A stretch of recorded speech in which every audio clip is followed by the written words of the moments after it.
Very good.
Good.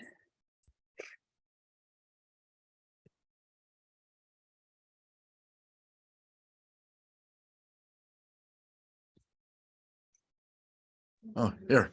Hi, Gary. Hi, Pat. Hey, Hello. Bob. Hey, Chad. Chet, Bob, Pat, Hi. Hi, Gary.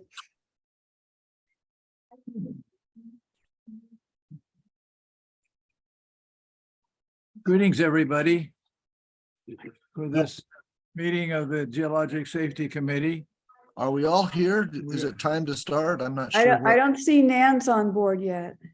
yeah, Oh, okay. And do we need other people from the, Is the He's town with us? keeper of the PowerPoint, so. is the town on? Let's see. So far, only two of us have a video oh, on. Others have their video off. And I think we're waiting for somebody from the town to join us. Not sure what the protocol is. then maybe that's Dale. Oh, and Who's our council member? Peter Lipman has just joined. Yeah, Hi, Peter. Your sound is off. Our council is Jeff Alfs. yeah. Shouldn't he be joining us?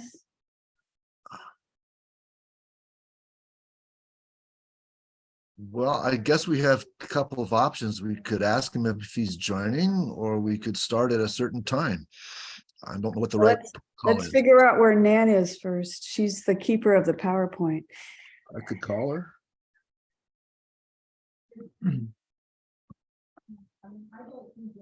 I have to rely on Bob. He's kind of my secretary and helps me do all kinds of things that I need. Man of many talents.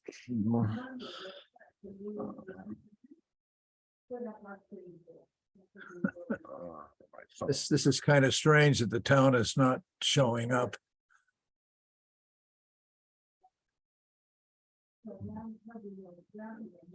Nan usually knows about these kinds of details and she can help us, I hope. Yeah.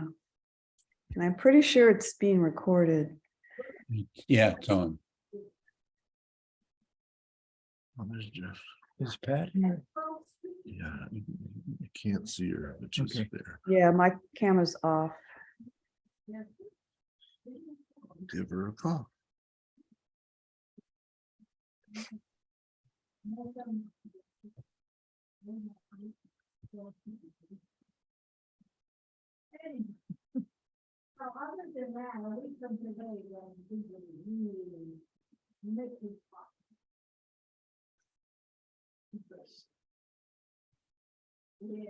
Bob has moved up to a place where he's sure we can get a connection.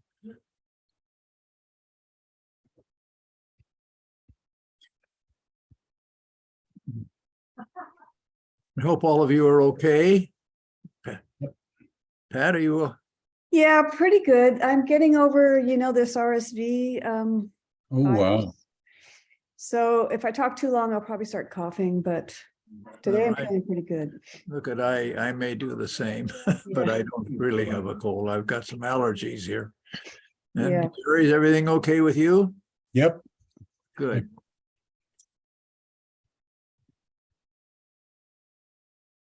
Hi, Nan. Hello? We are just exchanging emails a minute ago, 2 minutes ago. Hello? He seems to be having a little trouble getting Nan on the phone. Yeah, boy. Okay.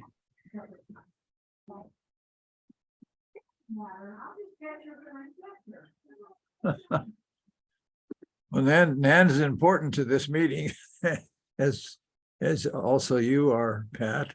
Yeah, but her. But we her- also have to have somebody from the town. Yeah.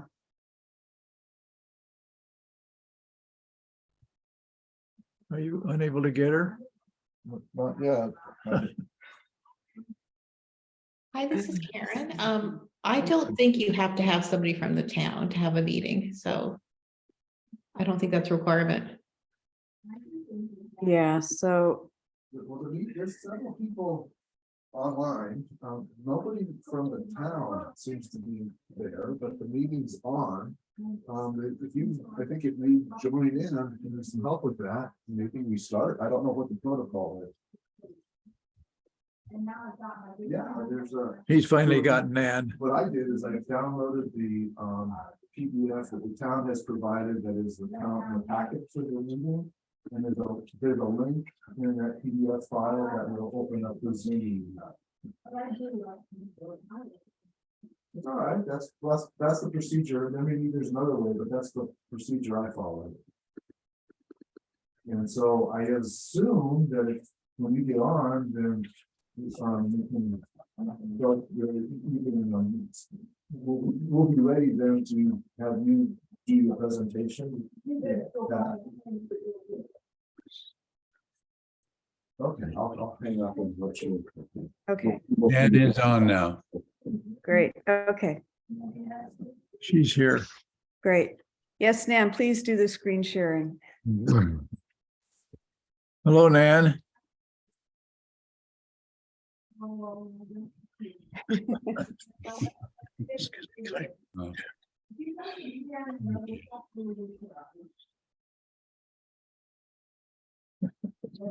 Oh, I know. Okay, all right. Nan, are you here? Yeah. Do we have audio here? It's there. Yes. Okay, Nan, nobody from the town is showing up. Is that required?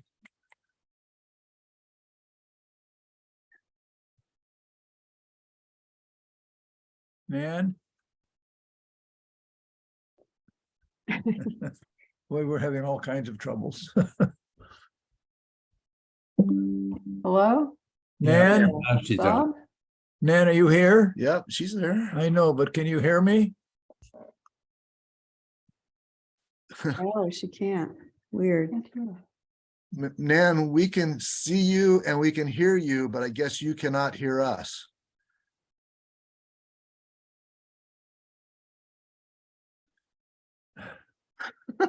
Oh, my. Nan, wave if you can hear us. Wow. I'll text her.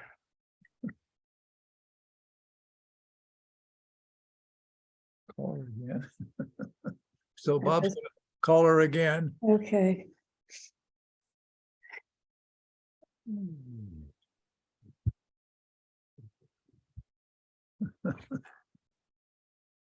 Bob? Hi, Bob? Yeah, Yeah, hi. you hear now. Nan, You can't hear us. I can't hear you. No, you can hear me. Yeah, we And don't that- hear our phone call. Bob's talking to Nan on the phone. Yeah, exactly. Okay. Did you log in again or something, or booted your computer? Yeah, I'll try again. Okay, I'll be back. Bye-bye. Yeah, this is Rita. There's been some recent updates on Zoom where you have to restart your computer in order to make the most current version of Zoom work, unfortunately. I don't think she heard that. So maybe, Are we in business? almost, I think. Yeah. I just sent her a text. Okay, great, thanks. So I was just talking to Nan. She's rebooting and we're going to re-log in. I apologize to everybody else for this awkward start, but that's technology. And I guess when she comes back, things will be good and we'll get started, I guess. Can we then start the meeting? Sure. Excuse me, just a question. Who is the liaison for this this group? Who is the town liaison? Nan is, Jeff Alfs is the Oh, liaison. that's the person, right? From the council. Okay, thank you. Yeah. Does he have to be here with us? Sometimes they're not, but because of this particular issue, and they're supposed to keep track of the comments and whatnot, I'm just surprised that he isn't here, or that his alternate, his Okay. second. Yeah. So someone might want to call just the, the town center, just to note it for the record that he's not here and that his other person isn't here and that no one from planning then should then be here. Somebody should be here. You have an- Um, Does anyone know who sent out the notice of this meeting and when it was sent out? I only got it last night. It was sent out last Tuesday and was accepted by the town. Okay. but I don't think Laura Russell ever sent out an email to people. Well, committee members often get an early version of the agenda and then the public gets it several days later. So Bob, you may have gotten it as a committee member, not to the public earlier. I personally didn't, well, never mind. I'm not a member of the committee and I'm here just to help Dad. Dad's the chairman. So I see lots on my screen. I see lots of people, many don't have the video on or whatever. Hi, Nan, I see you're back on. Yeah, I apologize. Yeah, I had to restart my computer. Thank you, Rita, for reminder. Okay, I'm with you. So is it okay to assume that we proceed or are we at a roadblock?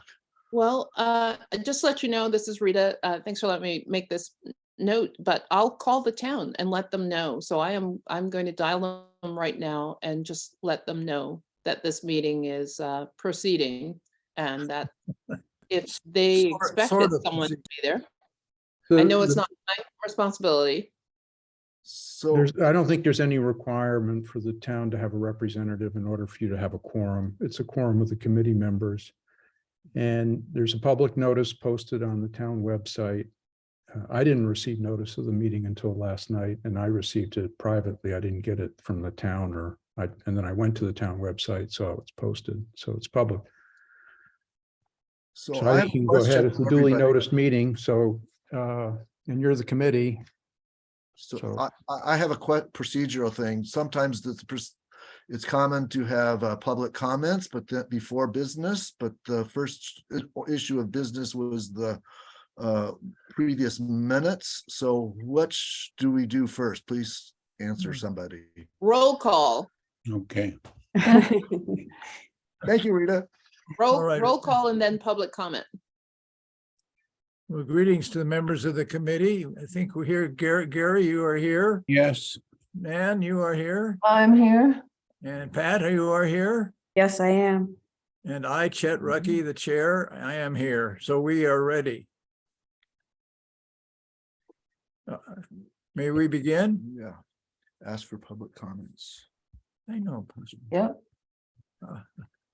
I think the first order of business is the meetings, is the minutes of the previous meeting. Are there any comments about that? About those minutes? I want to thank Pat for taking such good minutes, and I don't have any questions about them. If there are no comments, Does anyone else have Then we- comments? Yeah, then we will pass the minutes. They are corrected. They don't need correction. We then can open the meeting to the public. Public members can comment on anything other than the agenda for today's meeting. I'm sorry, do we vote to accept the minutes as presented? We accepted the minutes. Well, do we have to vote on that? I vote in favor. Yes, I do too. I do too. I Okay. would have moved to accept. You suggest move to accept before you. actually- Thank you. Yeah, all right. And just to let you know, since it is being recorded, so each person would have to say, that they accept and would have to show their face or their name saying that they accept. All right. Okay, I move to accept the minutes as written. Is there a second? Second, Okay, all in favor? aye. Aye. Pat, we can't see your face. Yes, Pat says I. Chet, you in favor? Okay, so the minutes are, The minutes are accepted. thank you, we got through that, all right. That's really. So once again, the meeting is now open to the public to comment as they wish on any subject for the Geologic Safety Committee other than the agenda for today's meeting. Are there any comments from the public? If not, we will move to the purpose of the meeting. Just one comment. This is Rita. My Yes, comment. I just appreciate you having this meeting, and I really hope that the town takes your comments very seriously. And for us to move forward and be in a safe environment. I'm disappointed right now to see that there's no one from the town for this important subject to be recording the reflections for this important topic. I just contacted the town and we'll see what happens. Thank you. So we will move ahead. The agenda for this meeting, And there's another hand up. whose hands up? Rusty. Rusty, May we move forward? Rusty, what, Rusty, I'm sorry. Thank you. I just have a brief comment. Again, like Rita, I'd like to thank you for holding this meeting. I simply wish to note that the comment period on the environmental assessment the town has publicly disclosed for evaluating the environmental impact of its proposed housing element amendments, safety element amendments, and municipal code amendments closes today, Tuesday at 5 p.m. And I would encourage and urge every member of this committee to consider submitting comments with respect to their or your evaluation and assessment of the environmental impact studies assessment of at least the impact of these changes on geologic hazards and risk in town. That So I is just our want to put purpose. that out there. I know you're going to comment. I know you're going to talk today about the safety element, but even though the safety element is not yet completely drafted or approved, we're going ahead with an environmental assessment of its impact a little bit of the cart before the horse, but I encourage every member of this committee to consider and comment on the propriety of the assessment that's been performed.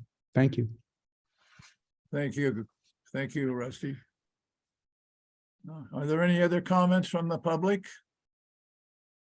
If not, we will move ahead with the purpose of this meeting, which is to discuss the safety element and compile a list of comments to be submitted to the town by next Friday. Gary, do you have any comments? No, I don't. I just lost the meeting. I'm trying to reboot and get onto it. I don't know what happened. So I haven't any particular comments All right, other than that the corridor. Well, I think we have to talk about the Alpine corridor. But let me try to get back on the meeting. I can't, can you say, I see me? Yes, Yes, so you are here. Yeah, well, I was, but now I don't see anything. I still have sound, but I see nothing, and I try to reboot. I think I'm gonna have to start the computer over again. I'll be with you in a minute. All right. Okay. In the meantime, Meantime, I would like to call on Nan, because I know you have been working on this problem. Oh, You here we wish- go. Do you wish to make your comments now?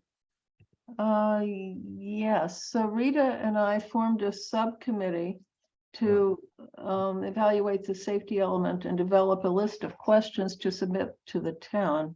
May I share my screen? I guess I am allowed to do that here.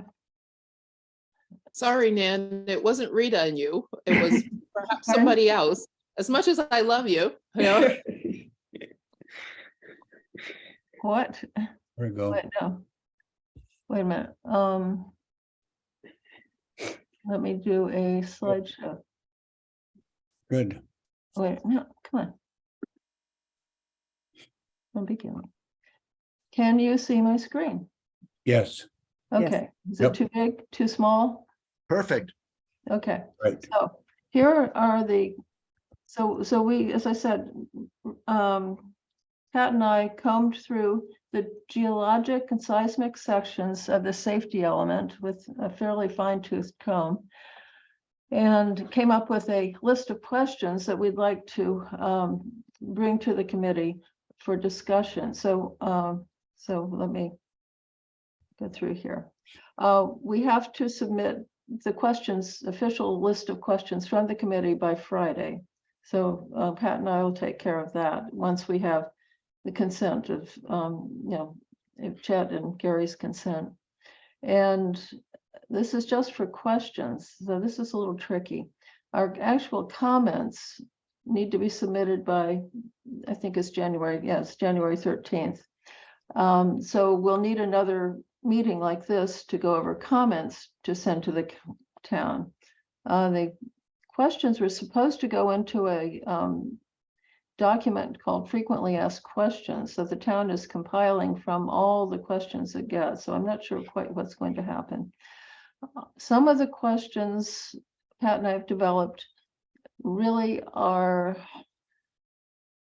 sort of preludes to comments, and that is, we wanted to make a comment, but we can't comment now, so we phrased things as a question, and then we will follow up with a comment on the same topic when comment time comes. Does that make sense? Yes, Okay, thanks. All right, so safety element, as I'm sure you know, is divided into specific hazards for the geologic section. But we had some questions that didn't quite fit into any category, so we called them general questions. And then we also had questions on specific hazards, faults, landslide, floods. And then at the end, we can take questions from members of the public. So if public people sitting in on the meeting, other than committee members, if you have questions, please note them as we go along and we'll take them at the end. But at the end of each section, faulting, landsliding, flooding, and general questions, we'd like to get reaction from the committee members. So here we go. Oh, no, one other thing. sections we had no questions on, but you may. Are ground shaking, ground settlement, liquefaction, erosion, sedimentation, and soil creep. So we didn't have anything to say about those sections in particular. Okay, so Pat is going to start off with general questions. So Pat, I'll try to scroll through and tell me when you want me to change the screen.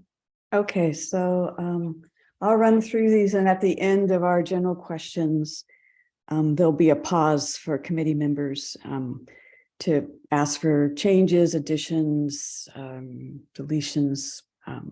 So the first question we had was, when will all the questions from all the safety committees be publicly available? Whether or not there were responses from the town. We just feel that a lot of this information is hidden. Okay, so next slide, please. And this is related to the first question, is like, where on the town website can we find the posting of the comments we submitted last spring? So again, these seem to be not readily available. Next question. Next slide, I mean. And then here is a quote from the draft safety element. Continue to file, reference, and index mapping and data within the town's GIS system. So we're asking, what's the best way to include in the safety element a policy that requires all geologic and geotechnical mapping data and reports, both existing ones and ones that we acquire in the future, to be regularly indexed and available to the public in digital form, and also within the town's GIS system. Okay. If I may add something here, this quote from the part in quotes, which continue to file, reference, and index, is hidden under landslides. Okay, and we thought it should be brought out and just made general, universal for all geologic reports. I'm not sure why it just appeared under landsliding. So there are a couple of other places like that too. Okay, next slide. Yeah. And then the other piece that's missing from the safety element report is links between various hazards. So one example is if Bertola Valley experiences a large earthquake, it's not unexpected that it'll trigger fires at residents where gas lines get ruptured, and also landslides. So it would be good for the safety element to develop policies on how to address simultaneous occurrence of multiple hazards. And so our question is, what's the best way to add to the safety element new policies and actions for development and implementation of a plan for multiple simultaneous hazards? Okay. Okay, next slide. And this is a question on process. So who decides on the final content of the safety element? That's not clear to us. And will there be discussion on this final selection process with the committees which have significant knowledge and responsibility in this area? Or is this, we're trying to get at the question, is this our one chance to have any impact, or will we get another chance in the future? And to consider what's been the kind of penultimate draft. And then finally, should we pause initiating major housing projects until both the safety element and the housing element have both been approved? If I may chime in here, Sure. the town is trying to get the housing element approved by the end of January. Yet the safety element, the schedule for the safety element is final approval about mid-year. Yes, and exactly, Gary. And what happens in between if developers come in and we don't have the the general plan settled, we don't have especially the safety element settled. Okay. But there will be opportunities for this Geologic Safety Committee to have meetings regarding all these points before the final decisions are made. That's true, is it not? Yeah, kind of the question is, will it make any difference or will it just be tabled somewhere? Yeah. And the housing element and safety element should have proceeded together in lockstep all along the way for the last year, more than a year. But the housing element took precedence, and it's like the tail wagging the dog.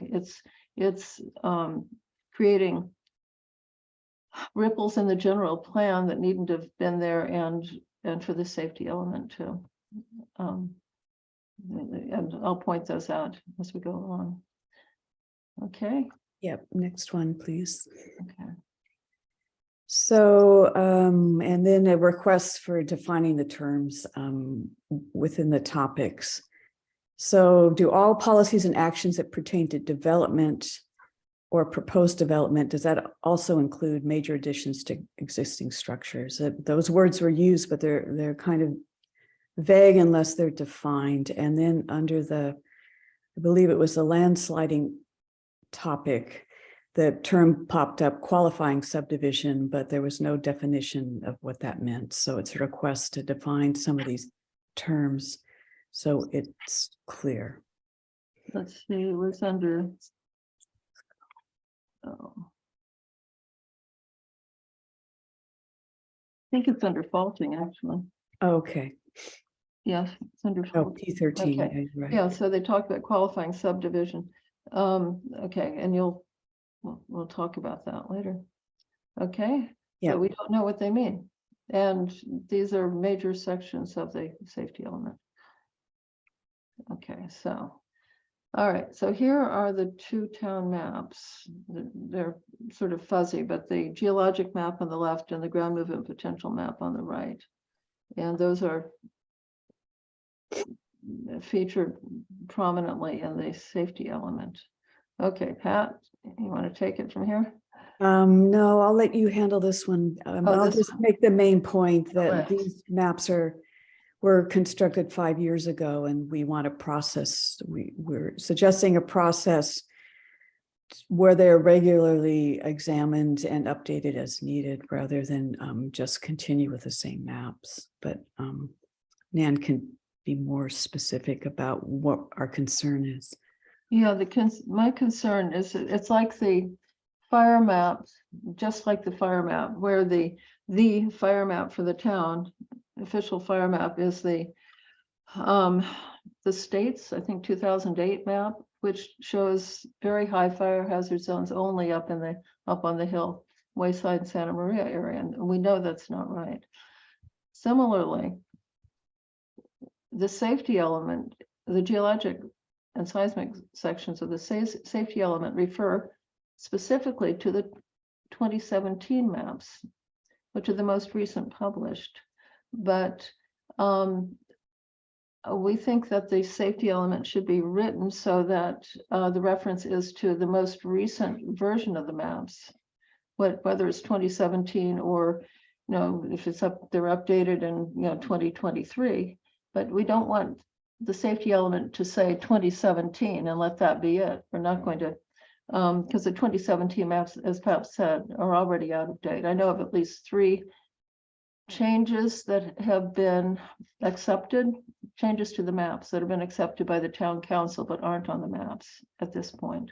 And I'm sure there are more. So if you're a developer and you're relying on the town maps to show you the geologic hazards, you go ahead and you start to develop, or you buy the land, and then you find out later that there are hazards that aren't shown on the map, or there are places you could have developed that, conversely, there are places where there aren't geologic hazards, but there are hazards shown on the map. In one case, there's a fault that's been moved, location of a fault trace. You would not be very happy, and you would, the town would be liable for a lawsuit. So I'm concerned about that. Anyway, so we think that the map should be regularly updated. There should be a process for it, and it should be made explicit in the safety element. I wish to comment. I think that is an excellent comment. Because it's very difficult for the town probably to keep a complete up-to-date record of what's known about the faults in the town. And that is very much needed. So I commend you for this comment. Thank you, Chet. Yeah, let's see what we can do about this. Just keep at it. Okay, so any more questions from the committee? Gary, Chet? Yeah, I have one question, and that is this: the geologic hazard development here, that what is reported is all very general and very regional. It gets relatively specific, but when we come to the new developments that may occur in the town, there are only specific sites that are really available. It's practically. Shouldn't those be especially visited prior to the agreement that they will be developed? wow. They're the ones that developers will need to know, but also anybody who wants to live there will need to know that the work has been done that's very specific and local for them. Based on the regional geology, what can do we need or are able to do locally that fine tunes that prior to somebody saying, okay, this is where a new development will occur? See what I mean? Yeah, The Geologic Safety Committee has been prohibited from making a study of a new area on Alpine Road, but it still should be done. Well, that's just one of several examples where we really need, it seems to me, to have as much locally specific knowledge. There's going to always be unknowns. This is what we have to live with. But the fact of the matter is we can do a better job locally based on what we know regionally. And it seems to me we ought to concentrate, we have to increase the value of all of the maps regionally, upgrade all of it, but the specific work needs to be done on areas that might prove desirable for more development. We are obliged to do development. So it's to our advantage to know how to best save the people that are going to live there. Thank you, Gary. That's yeah, that makes sense. yeah, absolutely. Focus first on the areas where that are candidates for development. That's the point. If I Yeah. may, Jeff Alves here. Specific hi. projects are in fact reviewed by the town geologist as part of the overall review of a project. So, I mean, the safety element is more of a general high level document. And when you talk about specific developments, they do get reviewed by the town geologist.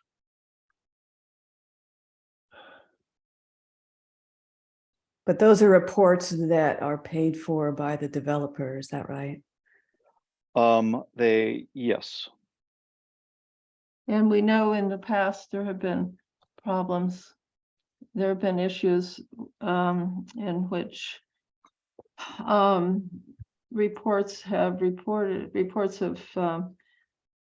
given results that are favorable to the developer, but in fact we're not in accord with ground truth, if you will. I mean, the famous example. Are you saying that town geologist filed false reports? Is that what you're saying? No, I'm saying in the case of Blue Oaks, Jeff, if a group of residents, they report, they were looking for a trace of the San Andreas Fault in Blue Oaks.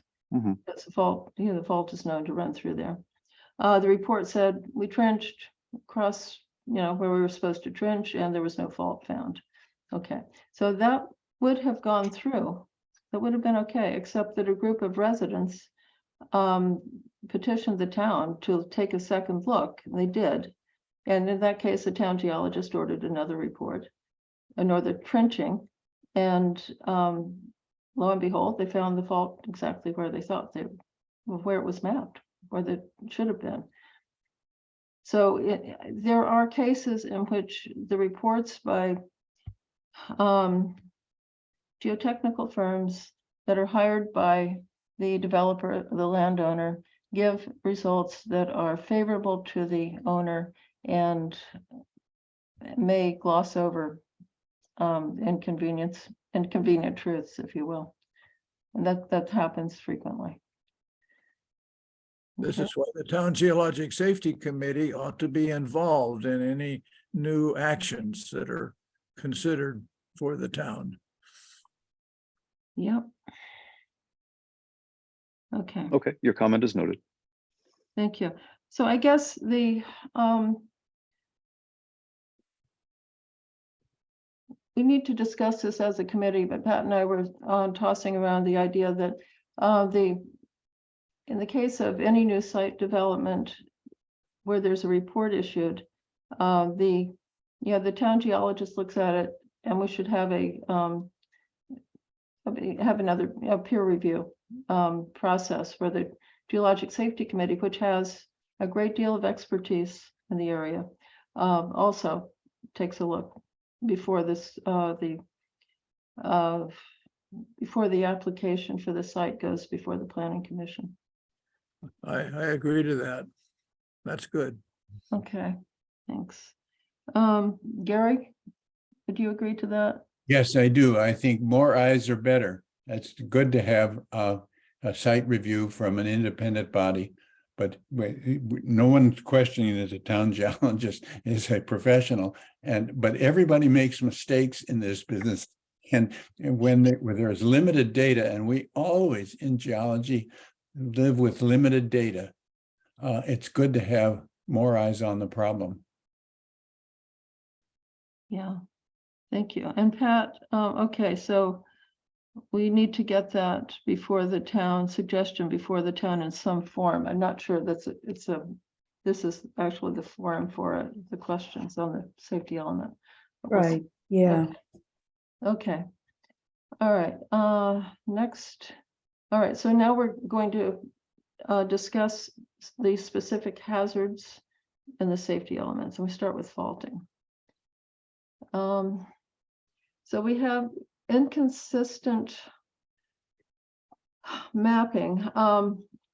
Thing that really bothers me, I mean, okay, so here's the little black polygon is Portola Valley sitting right astride the San Andreas Fault. We've got the Pacific Ocean in gray over here and San Gregorio Fault shown. Okay, but there are all these other squiggly red lines. So what are they? But they're not really mentioned or considered in the report. So I would like to see the safety element be consistent with the San Mateo County's local hazard mitigation plan that was issued last year. And it says that our most dangerous faults from the point of view of ground shaking are the San Andreas, the Monte Vista, Butano, and Baracal. Okay, the Monte Vista and Baracal come right through town. Butano doesn't. It's off in the, it's over here, down here, in the Santa Cruz Mountains. But that's capable of producing a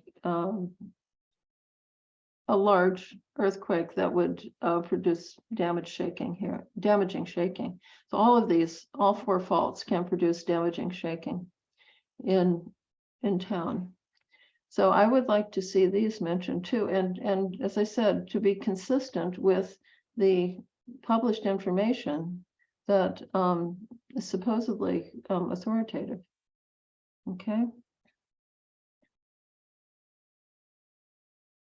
Now, maybe this is being too picky, but in some places in this map, which is faulting existing conditions, and in landslide susceptibility, we have the Portola Valley plus the, what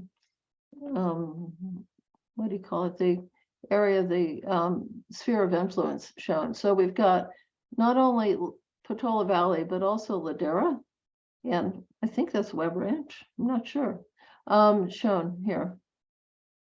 But that's county and Ladera is county. And then, of course, Los Trancas Woods down here is county. So the maps are inconsistent. Sometimes they show, just these two maps show sphere of influence and the others show Portola Valley only. Okay. So here are the two maps again, ground geologic and ground movement potential. And they show only Portola Valley. You see Ladera is cut out of both of the upper right corner. Okay, now here again, this is the place in the safety element where they talk specifically about the 2017 versions of the maps. And once again, our question is, shouldn't this policy, and in fact, the entire safety element refer to the 2017 maps or any future revisions, any superseding maps that the town council has approved? Okay, so that's the same question we had as a general question, but it arose because the 2017 maps were buried under a policy in faulting. Okay. So this is why, I'll explain in just a second. So this was a house in New Zealand that was happened to be in a fault zone and was destroyed when the fault ruptured, 2016 Christchurch fault earthquake. Okay, so this is a multi-part question. So here's where the qualifying subdivisions come in. Faulting policy P3, page 13, and they're talking about not putting qualifying subdivisions in earthquake fault zones. What's a qualifying subdivision? Okay. And down here toward the bottom on the left, also any proposed new living space within a fault setback consistent with the PF zone illustrated on the town movement potential map should be supported by a fault investigation. They're saying you should, if you want to build a new house in the fault rupture zone, which is basically the prohibited zone, prohibited by the Alquist-Friola Act, then you have to do a geotechnical report showing that you're not within 50 or 100 feet of the fault, of a active fault trace. The point of the PF zone that they talk about is that the fault could rupture anywhere in that zone, not just where it last ruptured, where we have traces marked, but that whole zone is dangerous. Okay. So then why do we have a PF zone if new construction for houses basically is allowed inside the zone? What does it mean? I thought it meant that we really weren't supposed to build inside the zone. And the second question is there oversight triggered, or what oversight is triggered if you apply for new construction or remodeling in this zone? There are houses already in the zone. So if you want to add on to your house, a major addition, you want to add a bedroom and bath in back or something, what are the restrictions here? What's the oversight?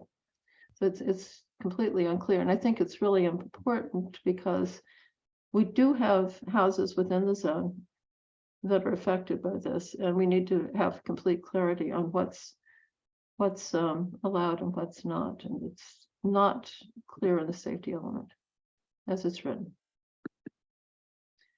Okay.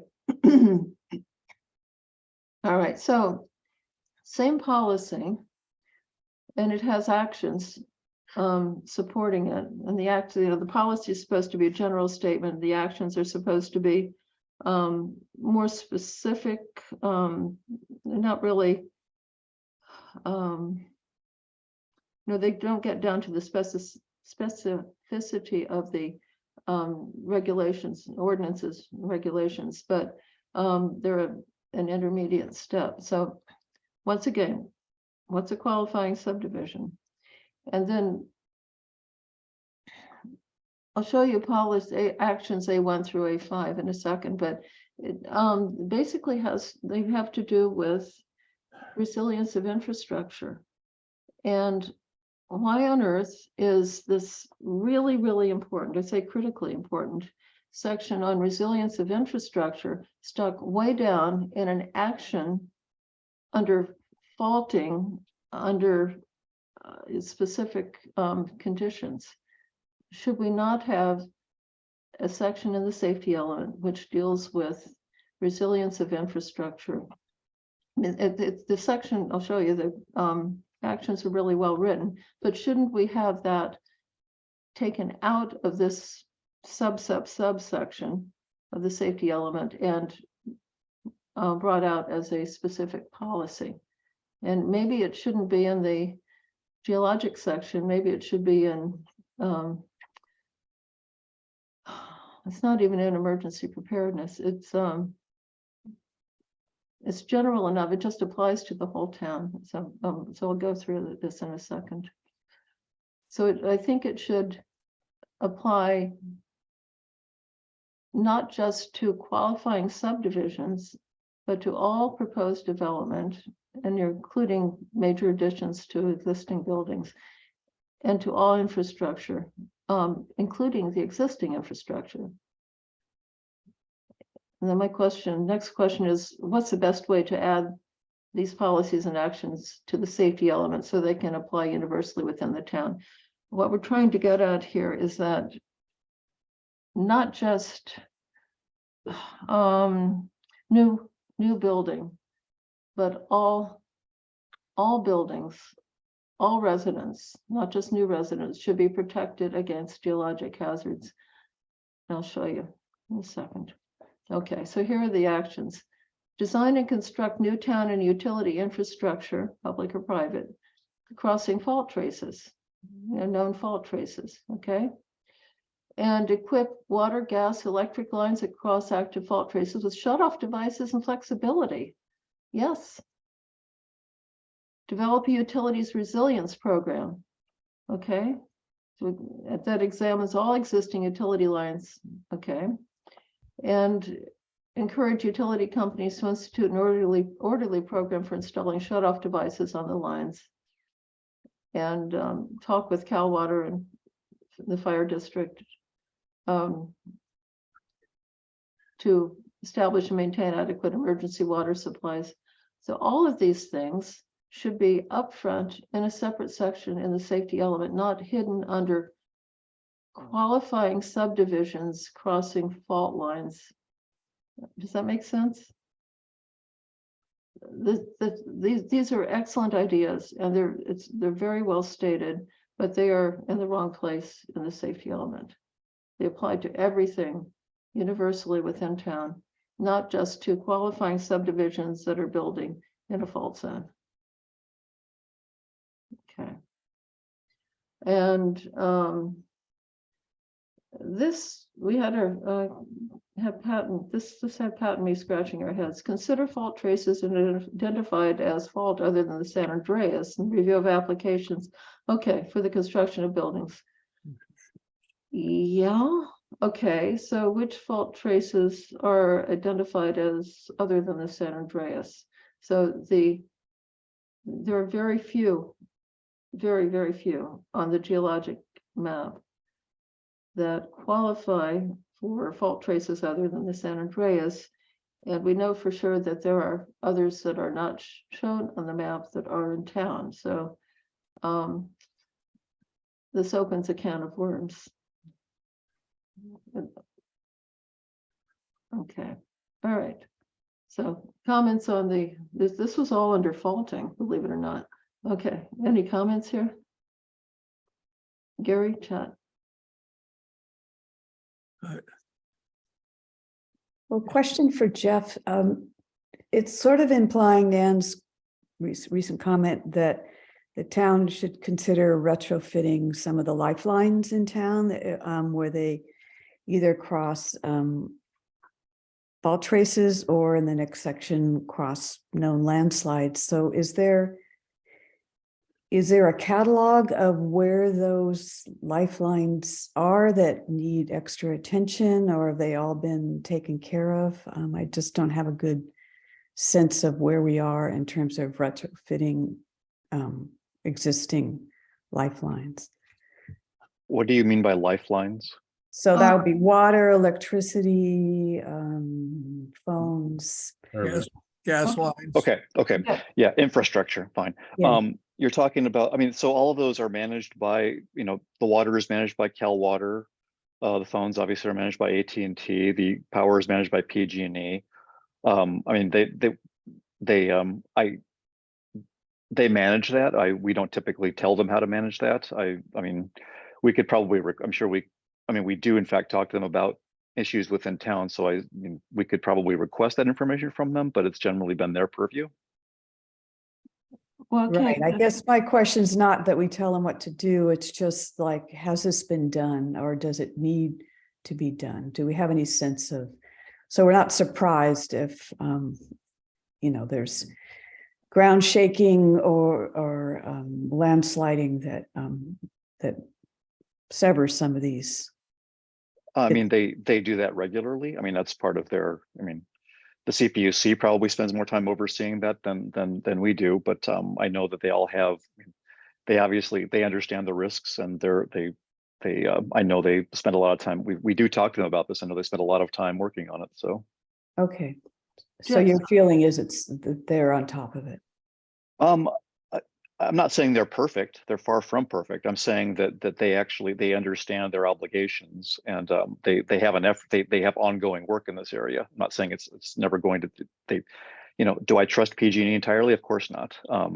But they, you know, they understand their role. They understand their job, and I believe they are doing their best to fulfill that.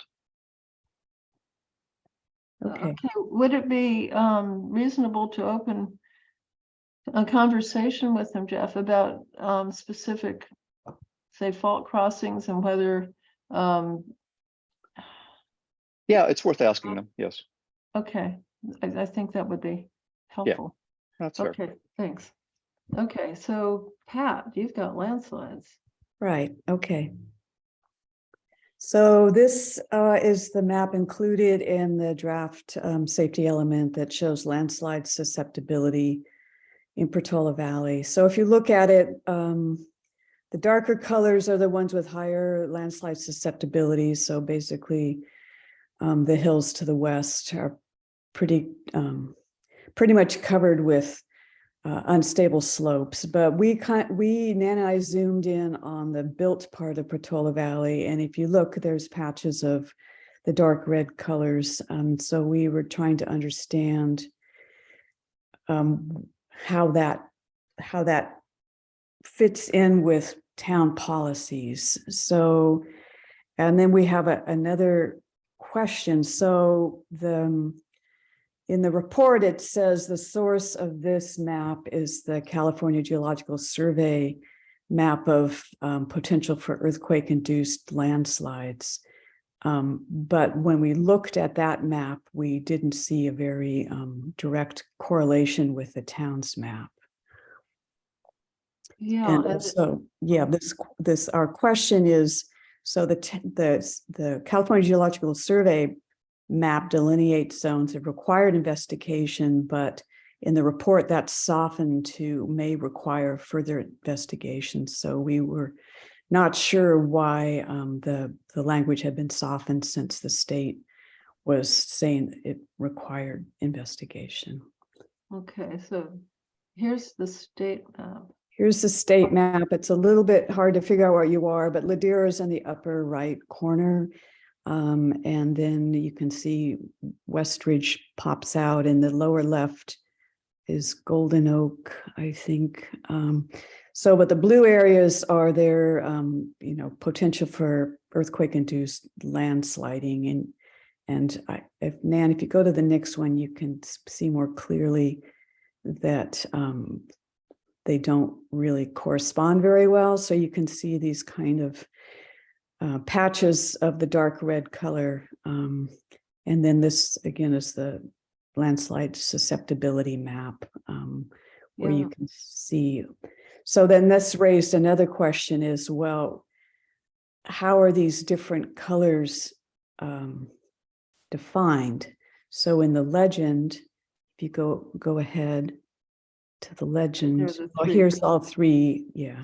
Wait, Yeah, where's let's the- stop here for a second. Okay. So the California Geological Survey map, these are all the kind of the same crop. In blue, require investigations. The one in the middle is the Portola Valley's map for ground movement potential. And then the one on the right is the one in the draft report. And so if you look at the legend for the safety element map, is that, well, here, yeah. So it's been broken into 8 categories, but there's no explanation of what exactly those categories mean, how they're defined, what the sources are in addition to California Geological Survey for the map, since it's clearly not taking that that delineation directly. It's done more, so it would be good to know what sources were used to develop that map, and also what these categories mean and which of them require investigation. So is it categories 7 through 10, or it's just it's not clear how you go from the map to and the categories to what's required in terms of geotechnical reports. And this one. Okay. Yeah, this is the table that defines kind of a level of acceptable risk for a variety of structures. And this is kind of a generic table because it starts with nuclear reactors and large dams. But for our purposes, fire stations have a low level of risk, residents have low level of risk. And so which colors on the map correspond to a low level of acceptable risk? So we'd just like some clarification of how these all link together. Let me make a comment here, if I may. Sure. There are many landslides, old landslides in this town. Some of them would be considered by some people as very stable because they are so old and they haven't moved in a long time. But this information that you've compiled does show that there are different kinds of susceptibility to motion, and yet none of the maps that I know of really show where the different kinds of landslides are. We're a little bit deficient in having this kind of information. So I think it's great that you, Pat and Nan, have brought this up to date. There is a lot of work to be done there, and it's not easily done. And how to categorize one particular landslide may take quite a bit of effort and agreement among people who know something about landslides. This is not a simple problem, but it's a big one for the town of Portola Valley. That's a very good point, Chet. Yeah, it is. And you can see that there are 3 different takes on landslides. Okay, so how do you, if you want to buy a lot that has potentially has a landslide on it, how do you deal with this? You get you hire a geotechnical firm to dig some boreholes and opine about the stability of the land. But that's only so the landowner would hire a technical consultant and he would have the opportunity to make a decision. But this brings up the point that Gary made, that these are not easy decisions to make. And it often takes several eyes to look at a problem before there is a reasonable decision made. And what is reasonable is, again, very difficult to define. The whole problem of working with geologic problems in this town are just plain difficult.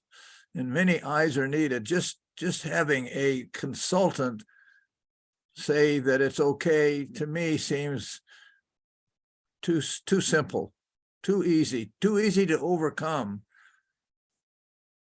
Yeah. Agreed. Yep. Okay. All right.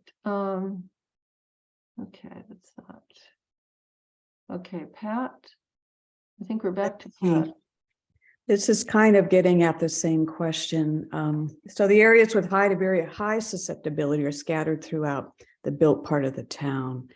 But which of those classes trigger a geotechnical investigation? And how does the safety element map correspond to the California Geological Survey's map of required investigation? The correlation is difficult to see. So as I mentioned before, it would be good to know the sources that went into constructing that map, because it's clearly not just CGS. Yeah, so it would be really helpful if the map and the safety element were of operational utility use. But as it is, it's not. We don't know what to do with it. It's interesting, pretty colors, but we'd like to know, as Pat said, how it was constructed and what it actually means in terms of implementing the regulations we have in town. Okay. Okay.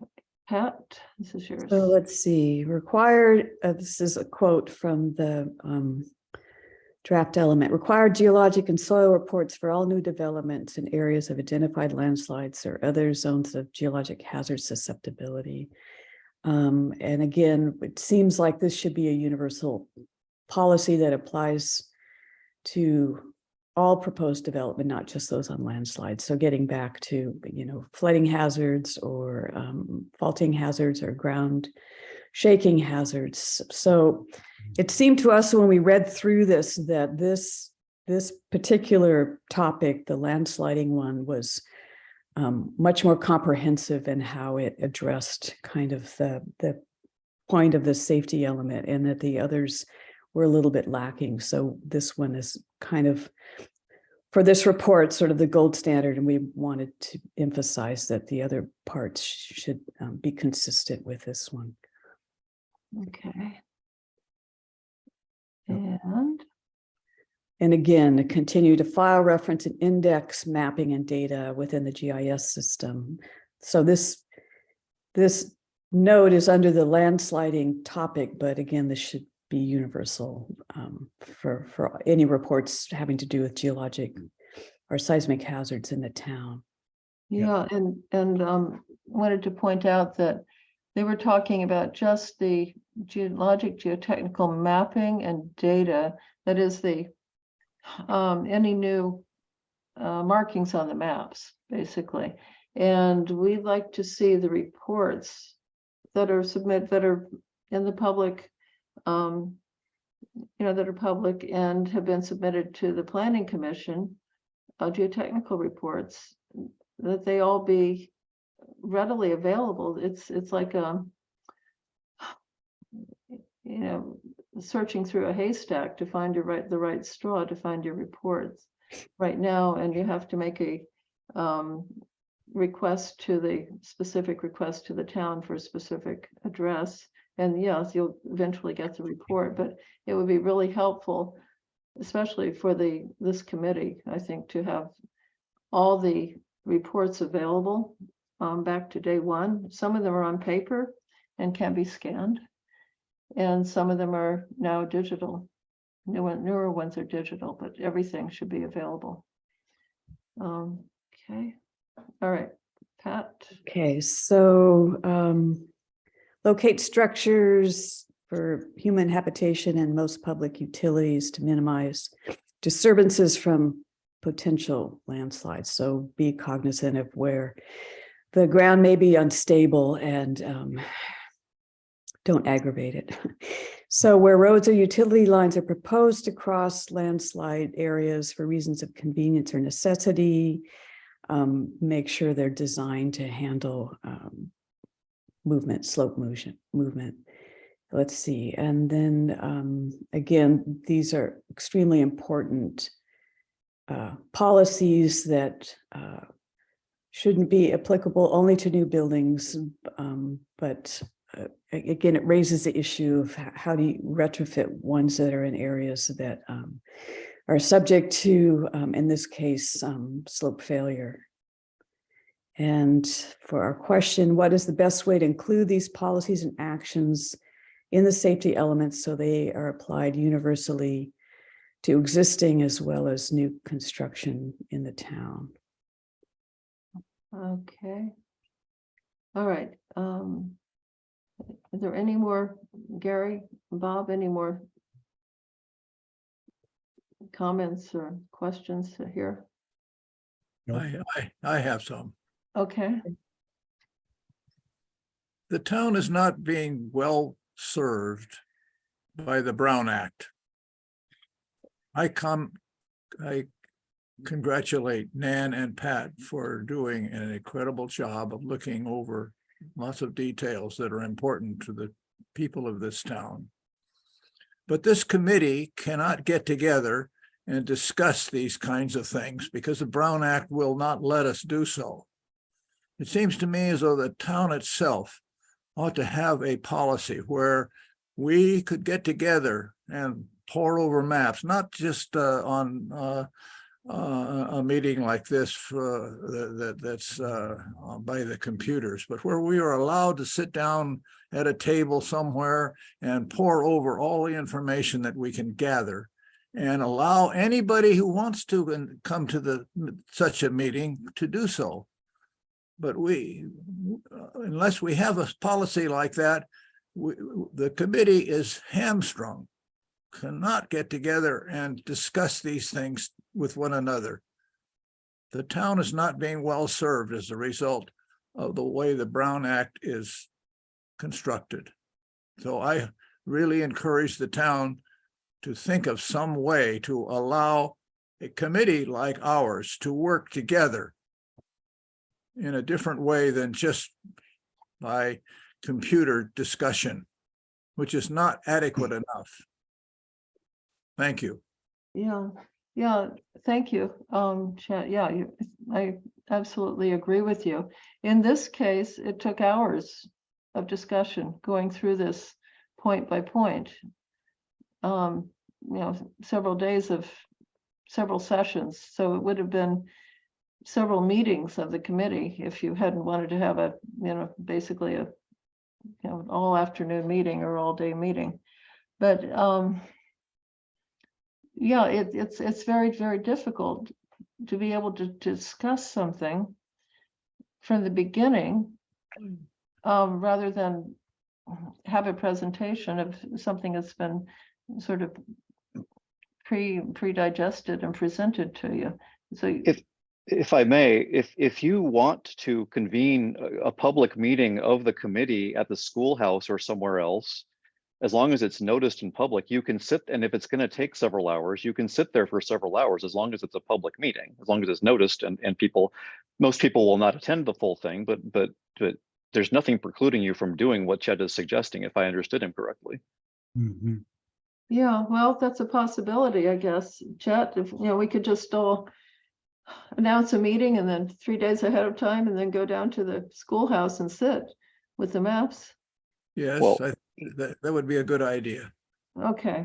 As long as they have a big table. I'd give it more than 3 days notice, but with for transparency. But yes, you can call a meeting. I mean, before COVID, we did everything in rooms together. So we've had plenty of it's a long meeting. And in fact, we've had 3 or 4 hour meetings of the council, the planning commission. I mean, we've done this on several occasions in the past. There's nothing in the Brown Act stopping you from doing this.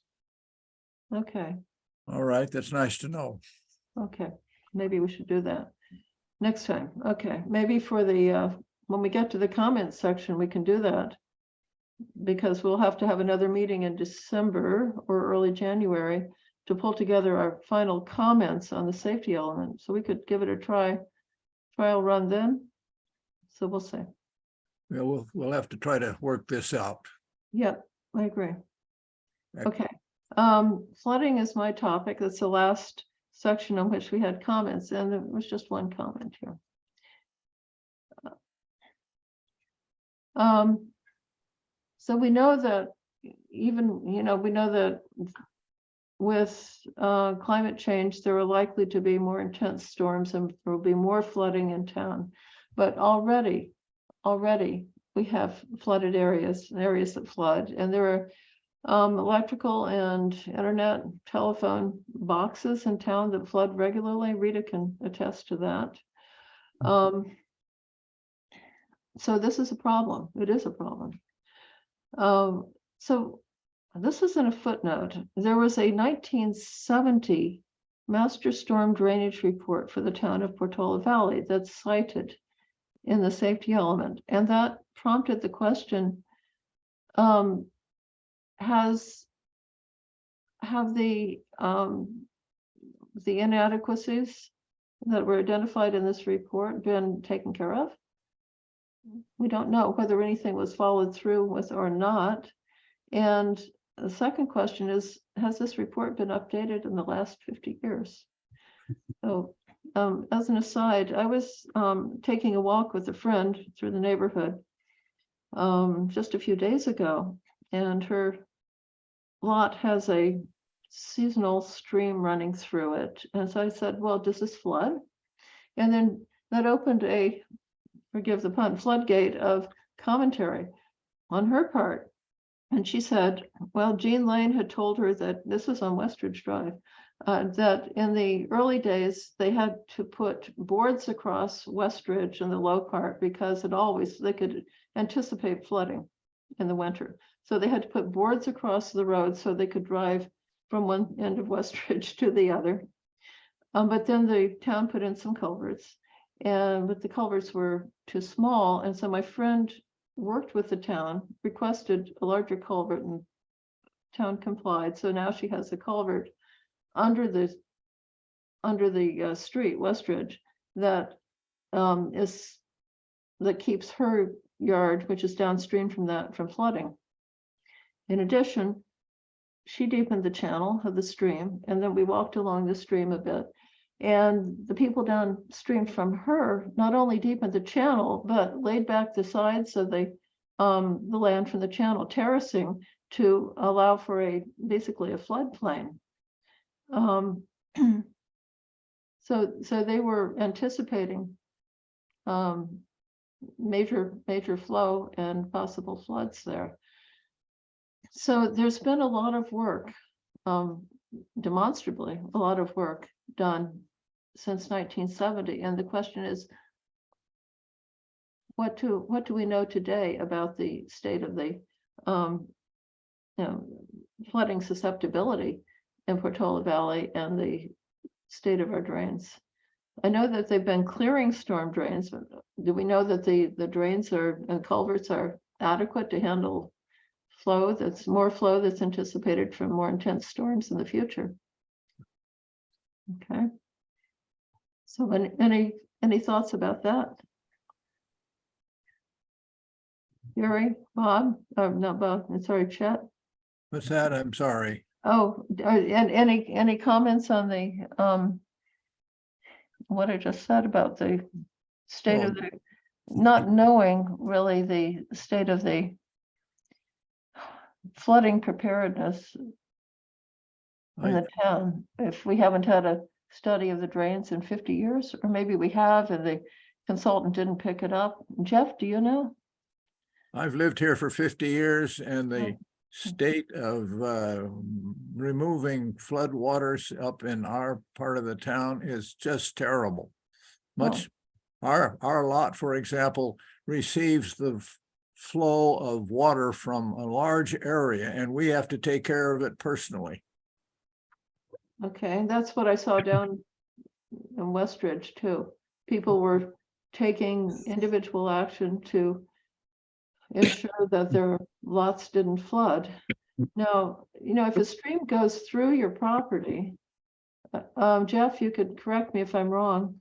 It's your responsibility to ensure the continued flow of the stream, that it's not blocked and it's not flooding. Is that right?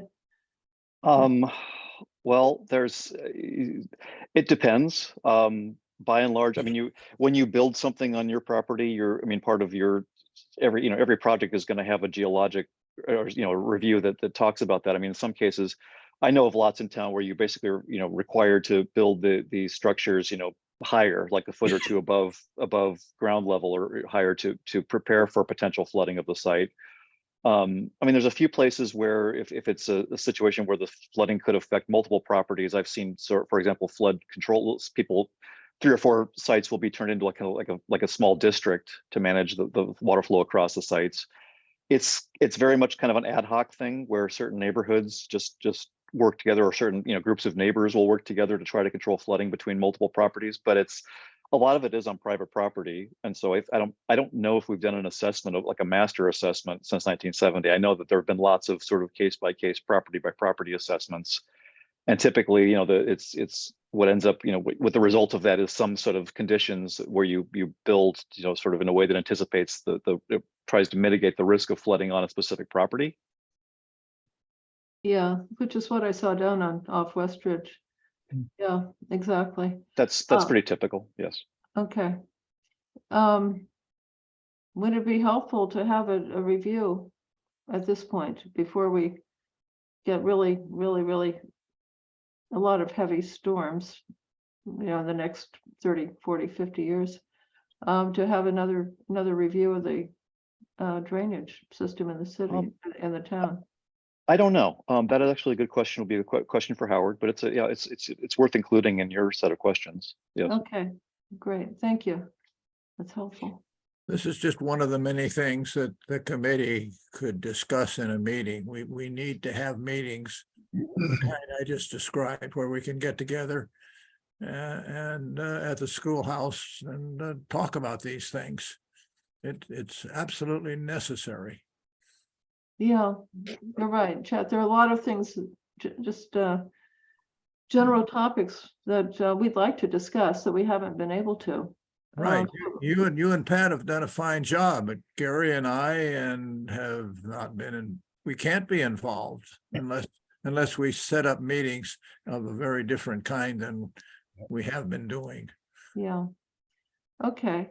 So for the next part of our assignment, which is we will submit questions, but for the town, to the town by Friday. But for the next part of the assignment, which is to submit comments, and that's probably more important, let's get together as a committee at the schoolhouse and just sit and talk. We will try to do that. Okay. I will be in touch with you, Nan, about that after this meeting. Okay, sounds good. Okay, and that's it. If Gary, do you have any comments on anything? No, frankly, I didn't realize there was much flooding at all here. I haven't noticed it where I live. That's the problem. Yeah, it depends on where you live. Yeah. Yeah, no, our crawl space was flooded every time it rained when we first moved in, and we're up on the top of a ridge. I mean, we're only like 4 feet, maybe elevation below, so. It's Big not just a mystery. matter of flooding, it's a matter of how do we take care of rather normal water flow. Yeah, not extreme storms. Yeah, just. If we have problems in just taking care of normal water flow, I'd hate to think of what would happen if we had a series of really severe storms. Some people are going to be damaged as a result. Some places, some homes. I see Christy has her hand up. Bob, do you have any comments? No. All right. Okay, Christy, let's see, can you chat, can you call in Christy?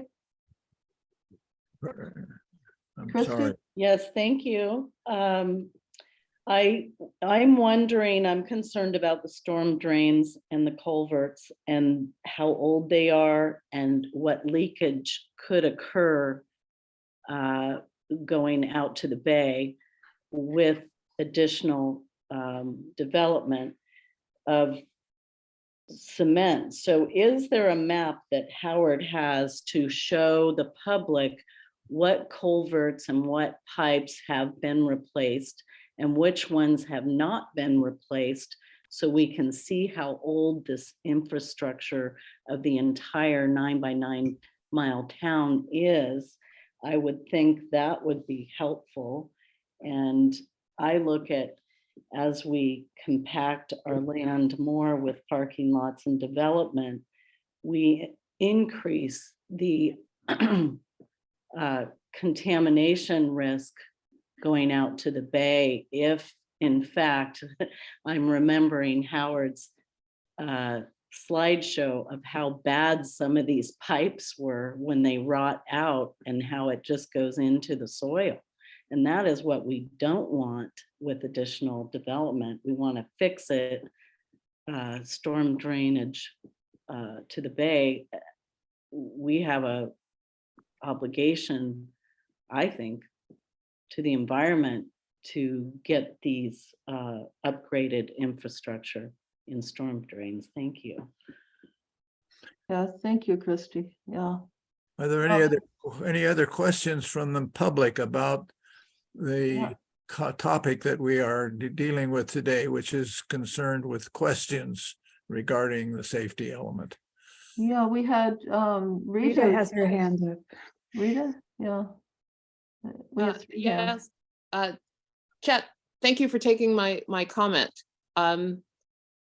This has been a really great presentation, and I just want to comment on Nan's reporting of the flooding areas, because I was very surprised how much flooding happened along Alpine Road and Arastradero Road several years ago, not too many years ago, when with the rain, and Stanford and whoever else, Santa Clara County, took a long time before they trimmed back those trees and took care of, the fence broke down along that little trail, an Alpine Trail, and along Arastradero, just driving through the water there and trees coming down.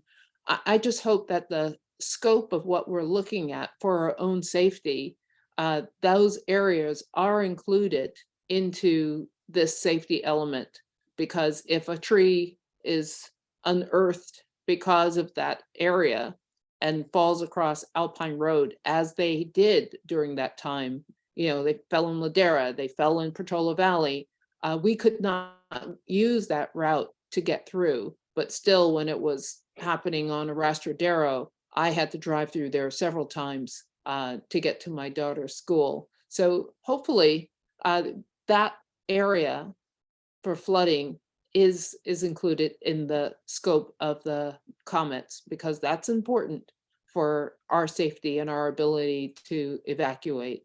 Thank you. Thank you, Rita. Good point, thanks. Yeah, absolutely. I'm making notes. Let's see, I think Rusty's next and then Dana. Rusty? Thank you, Nan. First of all, thank you very much for holding this meeting on the safety element. I want to emphasize, as a resident of the town, that I personally, and I think many of us, look to the Geologic Safety Committee for leadership and guidance, to call and draw upon your experience, your judgment, your training, to help us understand and protect our community, our homes, our lives against the geologic hazards we confront. The town pioneered that approach to land use regulation and development. And I, for one, look to the Geologic Safety Committee to uphold that tradition and to reinforce and strengthen it. And so it's with that perspective in mind that I have several comments about how to approach the question of revisions to our safety element. First of all, I encourage you and urge you not to assume the role of commenting on a draft. That's abdicating and handing to the staff the responsibility and authority of leadership, which I believe you hold. It's your responsibility, and we look to your leadership to identify what the safety element should address and how it should address it, not to accept it as served up and comment on its inconsistencies or irregularities. Let me illustrate what I mean by that. What kind of input should this committee have in framing and shaping the safety element? Well, one input I think you should have is the urgent need we have to strengthen and reinforce the existing seismic safety regime that we adopted 60 years ago. We've allowed it to languish. We are not, as you pointed out earlier, updating our geologic safety maps. We are not investing as a community in the investigation and understanding and public education regarding the hazards that we confront. The safety element should reinforce and reinvigorate our seismic safety regime. It should call out how we should pursue grants to fund the geotechnical investigation of town, to understand and develop it so for the benefit of all of us, and how we should allocate the cost of such technical investigations where we can't fund them through grants or public funds to those who develop and benefit from the development of the land so that they're paying for the cost of investigating our lands. Second thing is, I think it's important for you to shape and understand some of the most profound geologic hazards and risks we confront. There are three fundamental paradigms of hazard confronting our town: a wildfire, an earthquake and a wildfire. Perhaps the worst and most cataclysmic. Those three different scenarios entail very different risks and hazards. How are we thinking about that? How are we approaching that as a matter of public policy to both understand and prepare for such eventualities? Does the safety element adequately prepare us and by addressing those concerns and developing appropriate safeguards and policies to deal with them? We need your engaged judgment and participation in shaping that discussion. A third area, and you alluded to this earlier, we've got the cart in front of the horse. Rather than updating and improving and adopting a safety element and then using that as a basis to determine how to develop this town, where we can and how we can safely develop, we've proceeded with a housing element, and now we're in the process of, as the town puts it, aligning the safety element with the housing element. Well, that's the cart before the horse. That's completely backwards. What is the Geologic Safety Committee's position on that? What should we be doing to accelerate and improve the completion and approval of that safety element? The recent comments from the Housing and Development Agency indicated that, yes, January 31st is a deadline, but it's not a drop dead deadline, and that approval of the housing element can extend beyond that date. Well, that should invigorate our efforts to do everything we can to accelerate and enhance the review and approval of an adequate safety element. We shouldn't be stepping off the pedal, we should be stepping on the pedal. And you have a role to play in calling for that kind of commitment. I would welcome publicly noticed meetings of the Geologic Safety Committee and all of you sitting down together, either on Zoom or at the town hall. It can be either way. The Brown Act is no obstacle to you convening such meetings and holding them, as long as they're properly noticed. The last thing I would ask you to think about, and it has to do, and I'll just be frank and clear, but it has to do with the composition of your committee. It's very important in any organization to always plan for transition, to plan for reinvigoration, to plan for renewal. You've recently added a couple new members to the committee, but you need to continue to do that. If we are to have a truly effective, a truly vital geologic safety regime in town, there must be continual renewal and engagement of this committee. And your leadership in reinvigorating the committee, in bringing new members to the committee, in educating them, in defining the role that this committee plays in protecting the community and enhancing its safety, are all critical aspects of what I think we look to you to do. And I think are part of what you can add to and comment on in the safety element. And I encourage you to do it.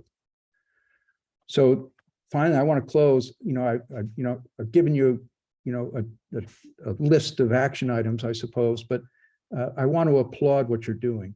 And I don't mean to suggest by my comments that the high-level concerns that I'm outlining are the only concerns. The details and the specifics that you're looking at are equally as important, but they're not sufficient. You have to look at the whole picture. And that's what I encourage you to do. Thank you very much.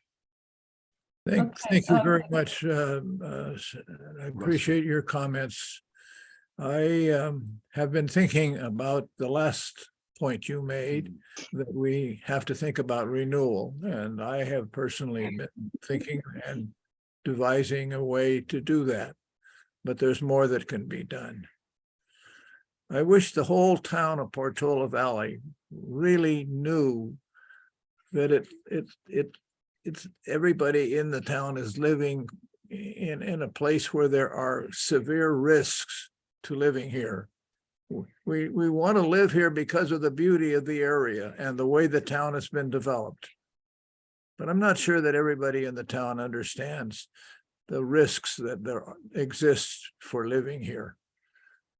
Our committee is one of many that has to have this fact in mind. And I think we do, and I think we need to work harder at getting our knowledge of risks out to the town, and we will work on that.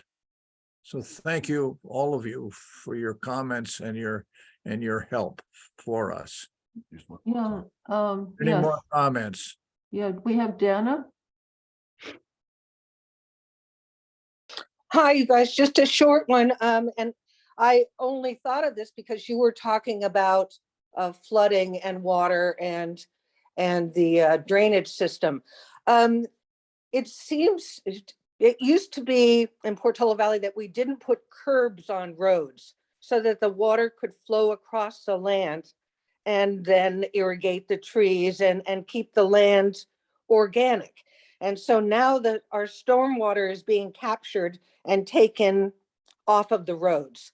And so I just think that we want to be careful with that because of the loss of trees, which then makes the trees die, and then it creates more of a fire hazard. And just then following up on, gosh, what Rusty said and everybody, that it is about leadership from you guys. And I want to see you really stand up on this. It's important. Previous town councils have taken the lead on promoting citizen involvement, especially with the general plan. So I want you guys to make sure that your voice is heard in terms of leading the citizens. And I want to also commend Jeff for encouraging you to have more meetings. Yes, go down to the schoolhouse and call a meeting. I mean, I don't think a lot of people used to come to your meetings, and here you got 13 people today. So, people are paying attention and they're catching on. Thank you. Thank you, Dana. Thank you very much. I appreciate your comments. Are there any other comments from the public? Yeah. I'd like to add a comment, Bob Rucky. The safety element is to add to what Rusty, you said, and Rusty, I thank you for all of your comments that you made. It doesn't seem to be anything in the safety element that I am aware of that ties, well, I'll just get to the point.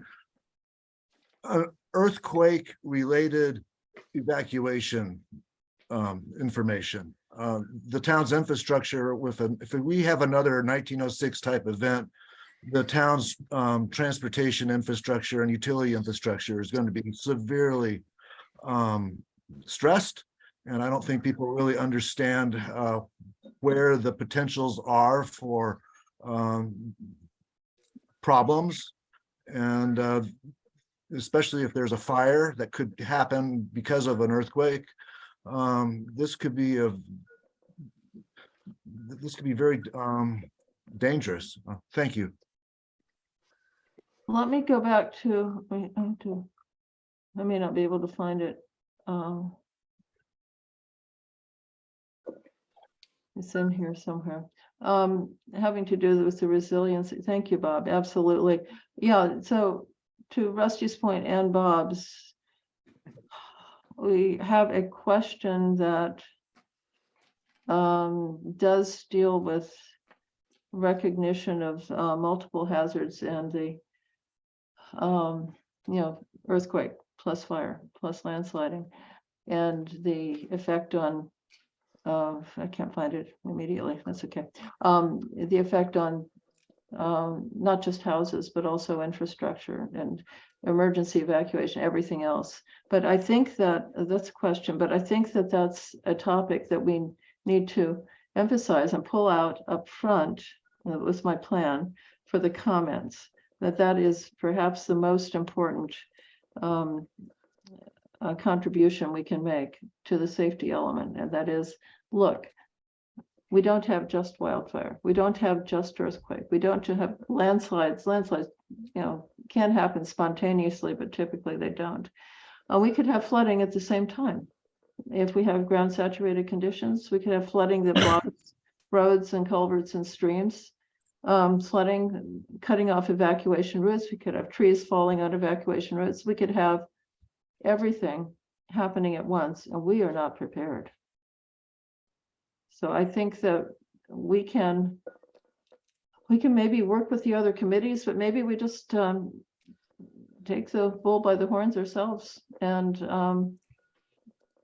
pound on this idea, preparedness for everything. Because I know we're not prepared, not now.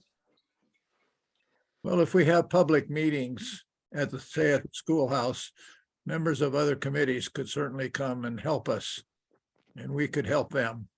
Yes, that's a very good idea. It should Okay. happen. Yes. Okay, we will. Are there any further comments? If not, I think the meeting can be adjourned. So let us adjourn at this time. Thank you for your help, everybody. We Okay, appreciate- thanks, Chet. Yes, thank you, Chet. Thank you, Bob. Thank you. Thank you all. Okay, Okay. the meeting is adjourned. Wait, do we have an action item to, for Pat and me to submit the questions to the town, more or less, as we outlined them? So moved. Yes, I second that. Okay, in favor? Bye. Aye. Hi. I Pat? Yes, Pat says I. Okay. All right, so moved. thank you for bringing We'll that do up. That's Okay. very important. Yeah, we need to do that. Okay. All right, by Friday, we'll do that. All Okay. right. Okay. Thank you. Bye-bye. Bye-bye. I. Bye-bye. Bye-bye.